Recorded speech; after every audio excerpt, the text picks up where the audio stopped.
Oui, bonjour. Tout d'abord, ce débat nie un premier point qu'il faudrait rappeler, c'est que les objectifs que notre Assemblée s'était fixés il y a 3 ans en matière d'agriculture biologique n'ont pas été atteints. On visait 10% de la surface agricole utile, on n'en est qu'à 8. On visait 20% dans les restaurations scolaires des lycées, on n'est qu'à 13. Et ce, en dépit de moyens très importants dépensés par la région, avec 52 millions d'euros dépensés en 2020. Il est donc malheureusement nécessaire de prolonger ce pacte. Notre groupe y est favorable et votera pour. Les produits issus d'agriculture biologique correspondent à un segment de marché en croissance où malheureusement, et ça n'a pas été dit jusqu'à présent, mais la part de marché issue des importations est importante, beaucoup trop importante. Il est donc primordial de renforcer notre offre de produits bio issus des fermes de Nouvelle-Aquitaine et ainsi conforter ce créneau où pendant longtemps l'Aquitaine a été en retard. Ce créneau si utile aux côtés des autres signes officiels de qualité que sont le label rouge, l'IGP et les AOC.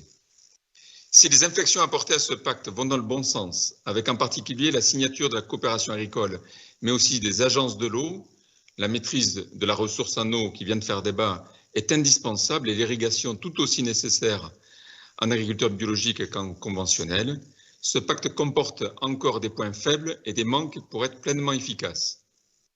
En effet, dans les indicateurs retenus, sont mis en avant le pourcentage de la surface agricole et le pourcentage du nombre d'exploitations en agriculture biologique.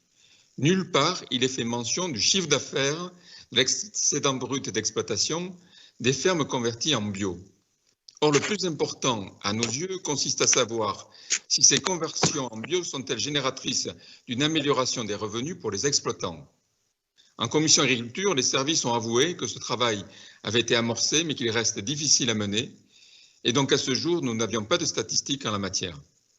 Au regard des budgets mis sur la table, je rappelle qu'entre 2017 et 2020, l'aide aux structures accompagnatrices des agriculteurs en agriculture biologique a augmenté de 72% pour atteindre 4,3 millions d'euros en 2020.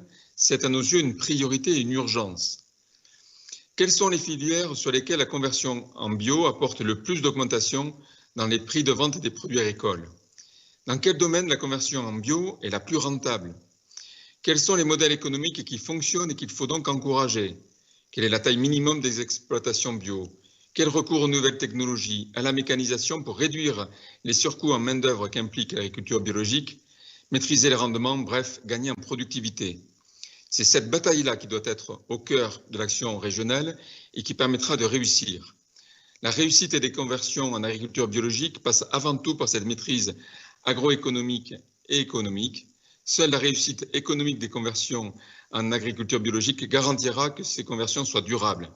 C'est aussi le meilleur moyen qu'elles fassent tache d'huile et ainsi que l'agriculture biologique accroisse sa pénétration tant sur les étals que dans les menus de nos cantines.